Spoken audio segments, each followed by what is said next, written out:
Where Manny had a great career, but boxing retired Manny. Manny didn't retire from boxing. There's a difference. So, of course, if I was Manny Pacquiao, would I be chasing Floyd Mayweather to do an exhibition to get a good payday? Absolutely, I will. Beat that guy. Mayweather may come back and say, "Let me go beat that guy." champ. You know? And then, because I guarantee right now, if Mayweather comes back and fights him, my money's on Floyd. Easy. Right now, I had Floyd's age. Easy. At age 48, Floyd Mayweather looks sharper than ever, powering every punch into the heavy bag with explosive energy. Since Pacquiao's most recent fight with Barrios, speculation has intensified that Manny might be open to a rematch. He's even publicly challenged Mayweather, urging him to sign a contract if he wants the bout. Meanwhile, Mayweather has been seen training with fierce intensity.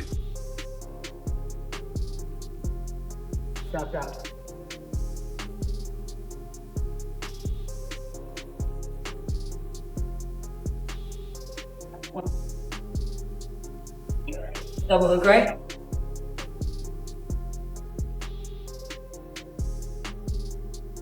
Mayweather has insisted that it wasn't he who forced Pacquiao into retirement, but rather the nature of boxing itself, with unwavering confidence.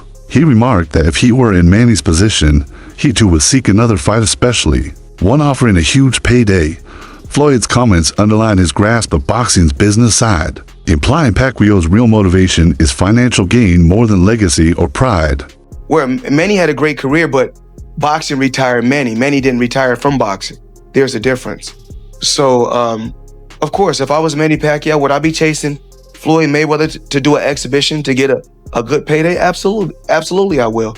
The long-standing rivalry between Floyd Mayweather and Manny Pacquiao has been defined by broken negotiations and mutual blame. Fans continue to debate who delayed the original fight. Mayweather is said to have pulled out twice, Pacquiao once. These setbacks have deepened tensions over the years as each boxer pointed fingers. The desire for a rematch has only grown stronger amid frustration and anticipation. Floyd, the biggest fight in boxing. I do think that Pacquiao was willing to face Mayweather in this situation. He just didn't want to agree to those stipulations. And if the stipulations aren't too ridiculous, I think it is ducking. Pacquiao would then face Joshua Clottey instead on the 13th, and Floyd would go on to face Shane Mosley. Pacquiao beats Clottey by decision, and Floyd beats Mosley by decision. Half a year after the initial negotiations fell through, Pacquiao takes a U-turn and actually agrees on the 14-day blood testing. With the new stipulations, Team Pacquiao had a new offer to offer Team Mayweather.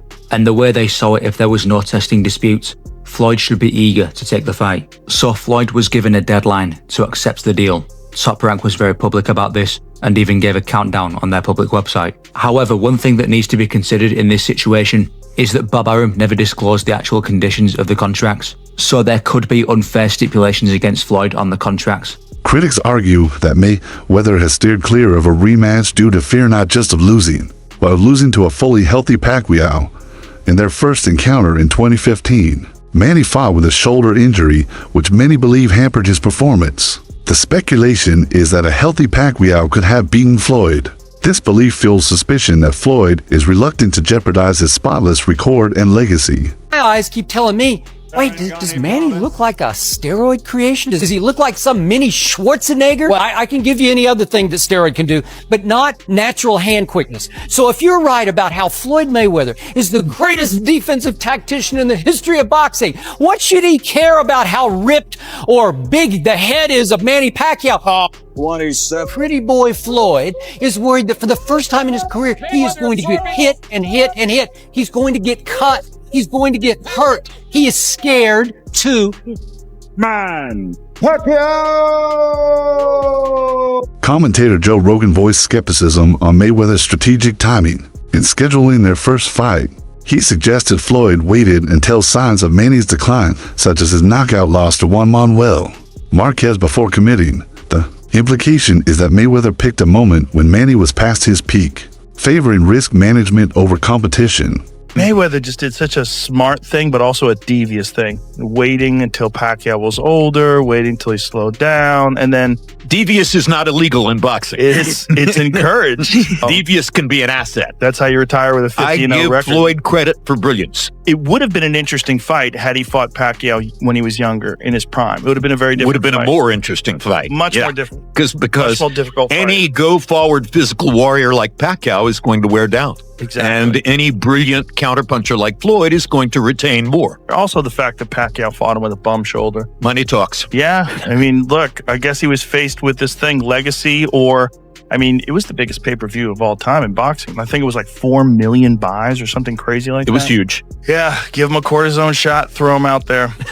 Unfortunately. Former world champions Ab Judah weighed in, calling a potential rematch a huge spectacle, but clarifying that nothing is set in stone. Judah noted that while fan interest is undeniable, negotiations remain preliminary and no deal is signed. His comments emphasized the current uncertainty surrounding the possibility of a second bout. I don't know. I mean, I think it'd be great for boxing. I think it'd be great for the sport. It'd be great. Will it happen? I don't know. I'm not him to say. I wish I had. I wish I knew. All right, because there was talks about it. There was talks even of Floyd even fighting Barrios at once upon a time. You know, maybe as well. Oh, okay. So yeah, you feel like Floyd will be out there trying to get a title at the age that he's at right now? I think that's the kind of person he is. He looks to do the biggest and the biggest and the best things out there in life, and you know that's what everybody's supposed to do. You know what I'm saying? So I think that me knowing Floyd, he would try that. Ex-opponent and current analyst Timothy Bradley expressed concern about Pacquiao's ongoing career, highlighting the recent draw with Mario Barrios. Bradley pointed out Manny's inadequate defense and apparent vulnerability to clean shots. He argued the result looked more polite than accurate and cautioned that continuing to fight could jeopardize Pacquiao's health. Bradley believes Manny's legendary legacy should be preserved, not risked in prolonged competition. He's not reacting to these shots, man. He's getting offense off, but his defense is just terrible, man. It's hard for him to respond to the defensive side of things, man. And that's the reason why I retired. I started getting hit more and more every time I stepped into that ring. And I'm like, you know what? My time is up, you know, and I'm going to keep it real. Manny Pacquiao's time has been up. You know, the fact that he's a special type of athlete, he's a legend. He's able to get in there with guys like Mario Barrios, who basically somewhat carried this guy, man. He carried Manny Pacquiao. I don't care what anybody say. He carried him. Yes, all he had to do was step on the gas, especially in the middle, the back end of the fight, where he's the younger fighter. He has more energy. He could have gave more effort, because obviously he got hit with some straight left hands and he was able to take it. But it didn't seem like he wanted to. It seemed like he was in there to do a job, and that was to go the distance with Manny Pacquiao. Now, a lot of people is complaining about the judging. The judging was spot on. Best judges in boxing. Spot on with it. You know, if I scored it, I would have scored it for Barrios. However, the draw, because there was a couple of swing rounds in there, the draw was perfect. Perfect. You know, but damn, I would love to see both these guys contract, man. You know, just like the Serrano and Taylor fight is similar in that fashion. Both these guys was in there just having a high level sparring session. That's all it was. I was disappointed in both their performances, to be honest with you, man. So look, y'all can miss me with whatever y'all want to say, man. The Pacquiao lovers, I get it. I respect the man as well, but yo, I gotta call it like I see it. Paulie Malignaggi offered a different angle, suggesting that Manny's less than stellar showing against Barrios might actually encourage Mayweather to reconsider a rematch. Malignaggi thinks Floyd recognized signs of aging in Pacquiao's movement, speed, and reflexes, revealing a version of Manny more beatable than his prime 2010s form. From Floyd's perspective, this could be the ideal time to strike. Say, bro, I can beat that guy. Mayweather may come back and say, let me go beat that guy. champ. You know? And then, because I guarantee, right now, if Mayweather comes back and fights him, my money's on Floyd. He's easy. Right now, I had Floyd's age. Easy. Conor Ben, who I don't even think is that good. could also, but generates a ton of money. Also could point to Mario Barrios. And guys, let me be honest, even if I don't think Conor Bennet's that good, he's way ballsier than Mario Barrios. And that alone probably beats Mario Barrios because Conor can punch a little bit as well. So Barrios is in a great position financially, even in the welterweight picture, because it's not a deep welterweight division and he's a low-hanging fruit.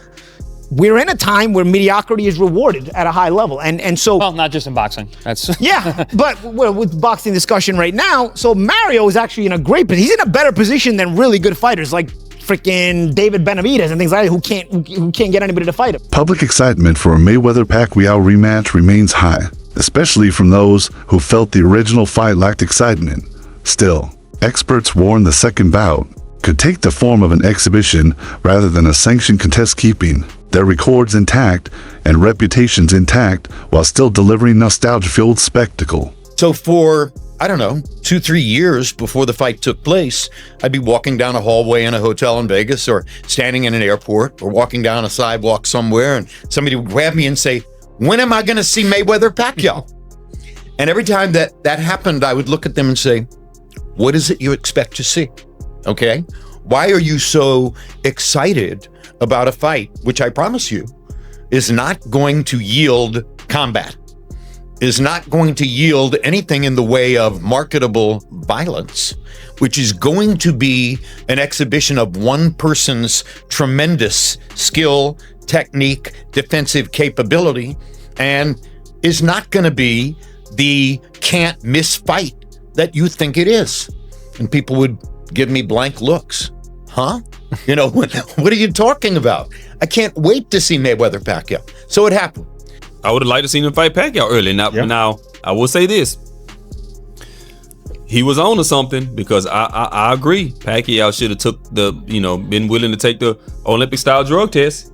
Because I gotta tell you, as a person that knows my history, it's mighty strange for a dude to go up from 106 to 147 and 154 and still be one piece in dudes. Like that don't happen. Like, man, you seen his legs? Man,